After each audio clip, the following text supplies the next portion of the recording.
Wellness tips sa Health Check Plus. Katawan, kagandahan, kagalingan, ating alagaan. Dito lang yan sa Wellness Tips sa Health Check Plus.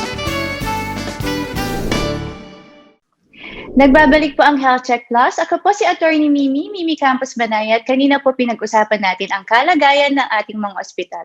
Sa Wellness Tips naman, ating aalamin ang sitwasyon sa ating mga pamamahay at kung papaano natin i-manage ang stress, ang depression, anxiety na dulot ng lockdown, quarantine at work from home.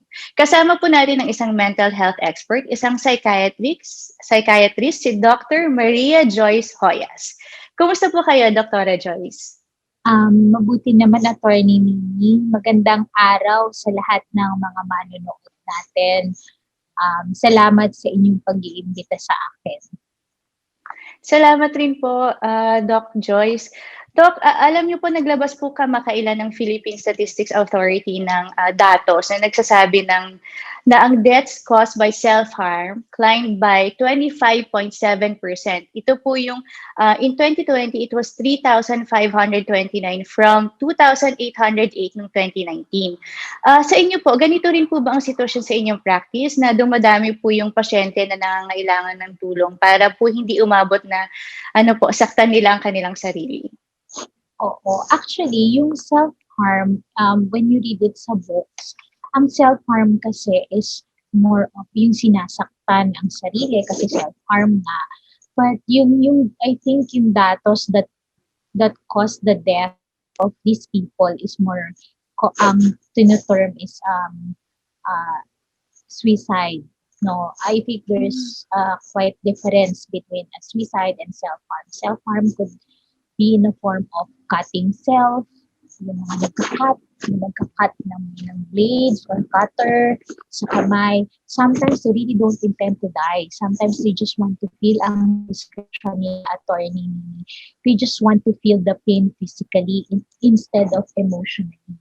That's why they're doing it to themselves. Self-harm in the form of hitting their heads or banging their heads sa wall. These are parts of the self-harm. While yung sinabi sigurong datos is more of a suicide. It's a complete suicide. Ito yung mga talagang they end their lives in different forms. For example, hanging, shooting themselves, or overdosing medications or pills. So, maraming ways of to do that, and I don't want to discuss it further kasi parang hindi naman dapat hindi siya sa ganitong wellness program masyado dinidiscuss, no? In practice, yes, hindi naman dumadami na outright, maraming they think of harming themselves already because of what is really happening. Well, hindi talaga healthy kasi yung biglaang pagla-lockdown, tapos hindi tayo handa kung ano yung dapat nating ginagawa kapag nagla-lockdown. Tapos lahat tayo hindi sanay ng hindi lumalabas ng bahay. Tapos, di ba, for the longest time, we've been going out of our homes to work, to go to school, or to meet other people. Then suddenly, parang biglang, oops, wala na tayong magagawa na sa bahay. I have one patient who came into me. Magaling na to ha. Bumalik. Sabi niya, Doc, I want to talk to you because I have so much time at home. Problem pala yun. Sabi ko gano'n. So, you have to process these people. Talagang, I think not only the data na self-harm but also domestic violence is also rising during the time of the pandemic and lockdown. Yes po. Doc Joy, so yung una po, clarification lang, yung po sa inyo sumasangguni, the people, you said that there was an increase in the number of people who wanted to consult with you as a psychiatrist. Dahil po meron po silang thoughts of harming themselves. Ganun po ba? Yes, thoughts of harming themselves or parang they feel they're on the edge already. Parang ganun. Tapos lumpot na lumpot sila because of what is happening to the world, hindi lang naman sa Pilipinas, 'di ba? Hindi lang sa Mm. Pilipinas. So for every time they watch news, every time they open their social media, ang daming lumalabas na kung ano-ano, like for example, the numbers are rising, deaths are rising, tapos yeah, because yung hospital situation, the delay of the vaccine, so maraming issue. Plus the fact that you're just at home, nasa bahay ka lang, and Opo. so limited ang ginagawa talaga natin, di ba? So talagang makikita mo, I have patients who who are already remitted or magagaling na sila. Tapos makikita ko sila, nagte-teleconsult ulit. Sabi ko, oh, what happened to you, doktora? Bumalik po yung sakit ko, bumalik yung anxiety ko, parang lungkot na naman ako, doktora. So, marami akong pasyenteng ganyan. And totoo yung data na talagang tumataas yung mga nagkakaroon ng mental health problem. Okay. Mental, Yes. mental condition. Opo. Doc, babalikan ko po yung anxiety at saka nadulot po ng mga nakikita natin, yung mga news at saka numbers. Pupuntahan ko po muna siguro yung pong sa self, yung palatandaan po na kailangan ko na siguro ng help. Because you said, syempre po, minsan, I don't know how aware a person is na papunta na po sila doon sa self-harm. Pero ano po yung mga palatandaan na ako mismo meron na akong tendency to harm myself? How would I be aware, or how would I know I should seek for help and schedule a consultation? Meron tayong mga screening tools na tinatawag that you can download. It's a public document, so ibig sabihin downloadable siya sa internet. For example, the PHQ-9, they screen themselves. Screening tool lang to ha, I have to give emphasis, screening tool. So para at least you will be, okay, yung awareness mo na something is happening. So if you get a high score, well, I think it's about time for you to seek help. Then, kung halimbawa wala ka namang means of doing that, ito yung mga signs and symptoms ng depression na tinatawag natin. Yun yung una, yung laging malungkot, sad mood or depressed mood. And this is a pervasive episode. Hindi ito yung pasulpot-sulpot na kalungkutan. Kailangan ito ay tuloy-tuloy. Magmula umaga hanggang gabi, kahit anong gawin mo, malungkot ka lang. And then yung pangalawa, it is yung anhedonia na tinatawag namin, or yung nawawalan ka na ng gana dun sa mga bagay na you used to love. Yung for example, kung gusto mo maglaro ng badminton, you used to love jogging, tas biglang ayaw mo na, parang ang bigat-bigat na sa'yo, it is becoming an effort or something that is already you don't want to do anymore. So, these are the core symptoms. Itong dalawang to magandang palatandaan that a person is already having a depression. Other symptoms would include insomnia or yung hirap makatulog or nagigising sa gabi tapos nahihirapan bumalik sa pagtulog. Pero meron tayong tinatawag na atypical depression. Ito naman yung mga taong tutulog-tulog, yung maghapong tulog. Talaga may taong ganun. So, pwede din considered yun as depression. And then, yung walang ganang kumain, halos walang lasa ang mga pagkain. Hindi ito COVID, yung talagang walang appetite. And then, yung atypical depression naman, ito yung mga taong kain ng kain. Oo, meron ganun. Okay. Tapos, walang concentration, hindi sila makakoncentrate. Yung work output nila sobrang bumababa. Tapos, yun, lagi silang may negative thoughts, negative to hurt themselves. Negative thoughts to hurt themselves pala. So, ito very common to sa mga taong depression, and they also have guilt. And these guilts are inappropriate. Yung parang, siguro kasalanan ko lahat. Ako siguro yung may kasalanan nito. And they cannot decide even sa mga maliliit na bagay. So, these are the signs of depression. So, kapag ganun, and yung functionality mo ay bumababa na, parang hindi ka na makafunction sa bahay, bilang magulang, bilang anak, then it is time for you to seek help. Opo. So, yun po. So, maari po, so meron po mga, kumbaga po mga symptoms of depression na maari pong would lead to self-harm. Ito po self-assessment pwedeng gawin with the help of screening tools na online. Yes, oo, Opo. oo. But these are just screening tools, hindi doesn't mean na 'pag mataas ka, depressed ka na kaagad. So 'pag mataas ka, I think it's a red flag that you should see somebody who can help you. Yes po. Doc, kasi yung po diniscuss po natin is parang kumbaga sabi niyo nga po with screening tool that you could assess yourself. Ito rin po ba pwede nating gamitin para i-assess po yung ibang kasama natin sa bahay? Kunwari kasi para po maiwasan, kumbaga ano po yung mga senyales ng ibang tao para po tayo mismo we could go to we could rescue them from this and then advise them siguro na they might need help. Kasi po yung kanina parang personal na assessment. Paano naman po yung mga kasama sa bahay? How do we know that they're depressed or ganun po? They need consultation po. Very common sa atin insomnia sa mga Pilipino. So kapag nais na observe nyo, parang nahirapang matulog yung mga taong kasama nyo sa bahay or yung mga kaibigan nyo na nagkakaproblema. So that is one sign that probably baka nagkakaroon na ng problema mentally, no? Second is kapag marami siyang vague complaints or somatic complaints, yung mga maraming masakit tapos hindi niya ma-identify which, kung ano, kung papaano. Kasi for example, headache. Kapag vague ang symptoms ng headache at hindi nila ma-define kung paano yung mismong sakit, kung ito ba ay parang tumitibok-tibok or one-sided lang or parang buong ulo niya na nasusuka, basta sasabihin sa'yo ng mga taong depressed, doktora, lagi pong masakit ang ulo ko na hindi nila ma-explain. So, these are the signs na baka mukhang nagkakaroon na siya ng depression. Third is the change in mood. Mood pa rin, opo. Nag-change, oo. Minsan, nagiging irritable yung mga taong to. Very irritable sila.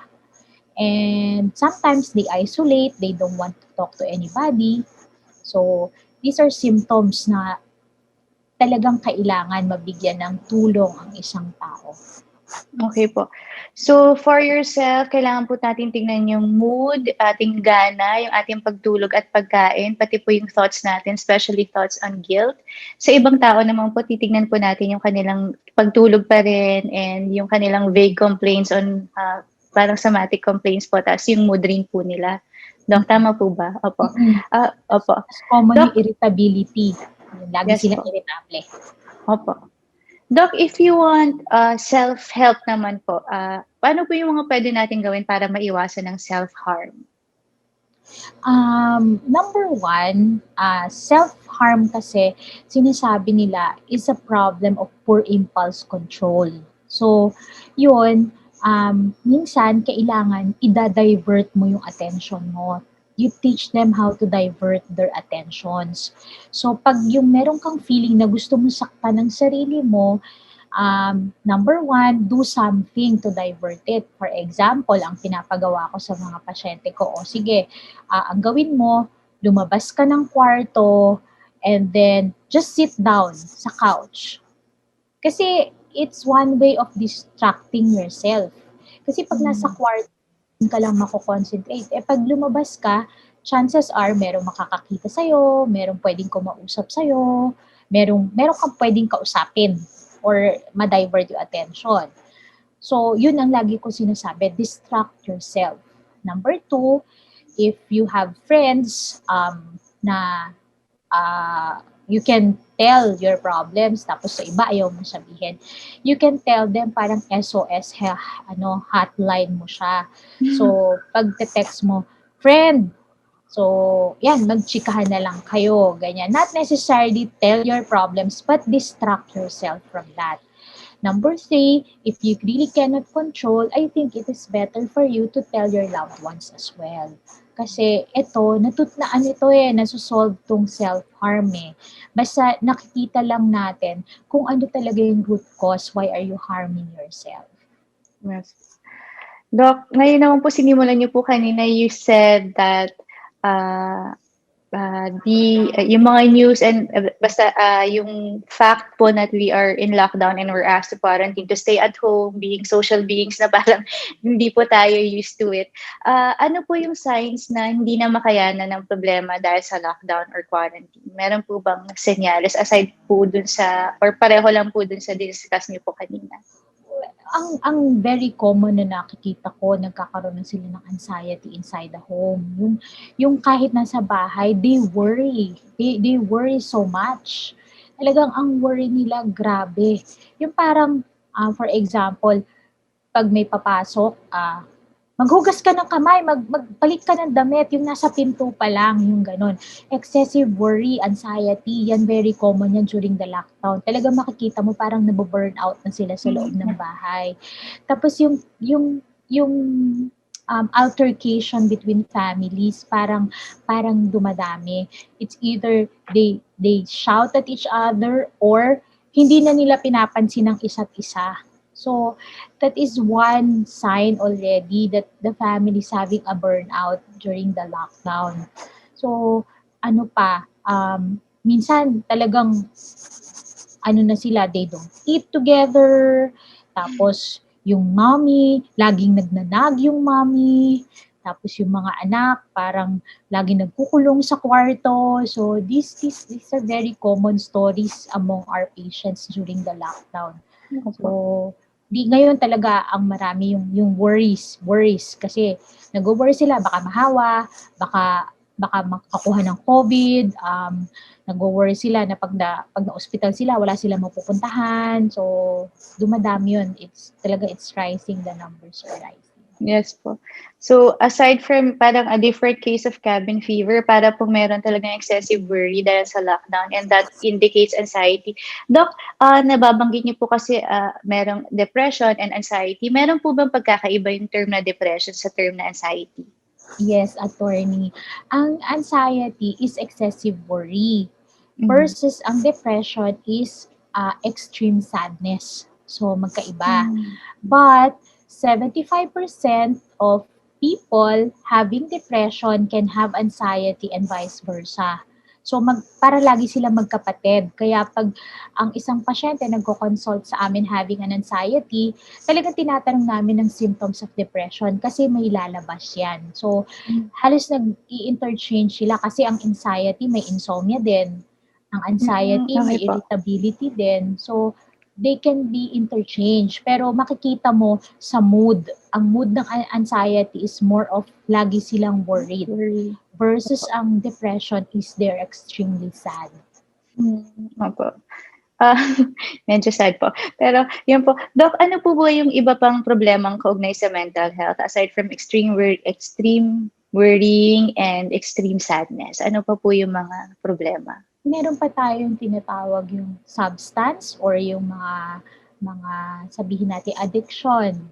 Yan. Especially during the lockdown, medyo dumami yan yung umiinom ng alcohol kasi nasa bahay lang. Tapos yung they tend to use substances kasi nasa loob lang ng bahay di ba? So, yun mga mental problem din yun.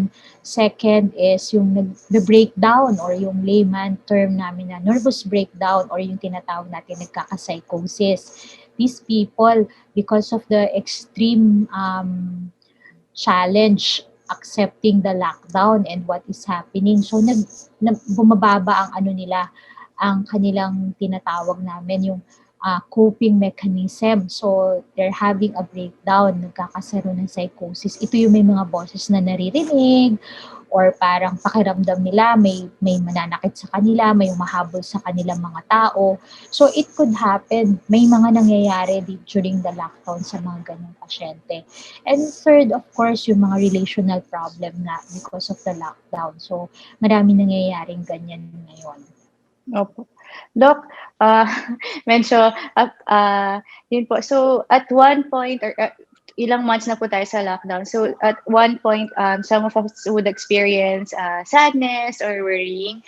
Meron po ba kayong advice on how to ease my feeling of anxiety and depression whenever I'm inside the house, locked down inside my house? Okay. Number one, especially for those working at home, no? You have to provide yourself a work-only space. Kailangan may work-only. Hindi pwedeng mixed up yan. Hindi pwedeng, kung saan ka nagtatrabaho, dun ka rin kumakain, dun ka rin konting tutulog ka. So, wag ganon. You need to have a work-only place. So, you tell your children also, okay, pag si mommy is in the work-only place, she's working. Para ma-delineate natin na she's working and not at home. Number two, you have to be more creative. You need to have time for yourself. Time for yourself doesn't mean you're using your phone for social media. Hindi pwedeng ganon. Dapat ang time for yourself would have ang katulad nun is plantito, plantita. Kaya nauso ang plantito, plantita time for yourself yon. Exercising, yoga, these are all available sa mga YouTube natin. Pero, huwag concentrated yung time for yourself na nag-check ka ng social media. Kasi, minsan, nakakalungkot na rin yung nakikita natin sa social media, di ba? Tapos, many of us, especially kapag naka-lockdown, kapag dumiting ka sa social media, nakikita mo, ang dami mong kulang. Hindi mo nakikita kung ano yung meron ka. So, try not to, indulge yourself too much to social media, mag-social media detox, tapos yun, find a hobby, find a new hobby. Yun yung pinaka-magandang gawin. Find a new hobby. It doesn't mean na kailangan magastos, 'di ba? Hindi naman kailangan magastos. Pwedeng halimbawa sa bahay, you exercise as a family. Siguro naman walang gastos 'yun, 'di ba? Exercise as a family. Tapos may mga board games naman tayo, 'di ba? So pwede kayo magpauso ulit ng board games like Millionaire's Game, Snake and Ladders, or cards. Diba? Playing cards with your family members. So, these are things that you can do together also. So, you have to be very creative, especially during the lockdown. Kaya nga marami nagbe-bake, di ba? Ang dami nagbebenta ngayon ng mga pastries. Oo, nakakagulat. Ang dami-dami na. Pero, that's also therapeutic siguro for those people. So, that's also good. Pwede yun. Doc, huling tanong ko po and para po sa iwan nyo na rin na advice sa ating mga tagapanood at tagapakinig. Ano po yung pwede natin gawin para mag-distress? Well, number one, ako talaga, and it works for me. I exercise. Hindi lang halata, but I do. I exercise. Kasi, it's a way to also put energy inside your body. Parang hinihit niya yun. So, pag pinagpawisan ka, you feel a little better. So, exercise is one of the best way to distress. If you don't like to do yung intensive, yung mga high intensity exercises, well, at least have a walk. Walk with physical distancing, with mask, and with face shield. Walk within the near lang your house. Just walk. I would advise for you to be distressed, medyo you walk a little bit faster, like a brisk walking. Hindi yung leisure walking. Kasi baka hindi maging effective. So a little bit faster than your usual. Tapos, kung talagang wala, ang pinakamaganda talaga na pwede kong i-advise to distress is to sit silently. Umupo ka lang. Umupo ka, wala kang hawak na telepono. Tapos, ipikit mo yung mata mo, tapos huminga ka lang ng malalim. When you breathe as many air as you can, and then you breathe out with a little bit of open your mouth. A little bit lang, hindi yung bukang-buka yung... Do that in about 2 minutes and you will feel relaxed. Okay po. So, brisk walking at saka deep breaths po while sitting on your own. So, yun po, hindi po namin kakalimutan yung mga advice nyo to distress. Maraming salamat, Dr. Joyce Joyas. At dito po nagtatapos ang Wellness Tips sa Health Check Plus. Hanggang sa susunod na linggo, ako po si Attorney Mimi Campos Panayat. Tandaan, ating pangalagaan ang ating kalusugan sapagkat ang kalusugan ay ating kayamanan. At huwag kalimutan batiin araw-araw ang ating minamahal. Keep safe and healthy. Ang Health Check Plus ay production ng Vital PH Science Incorporated kasama ng Manila Broadcasting Company.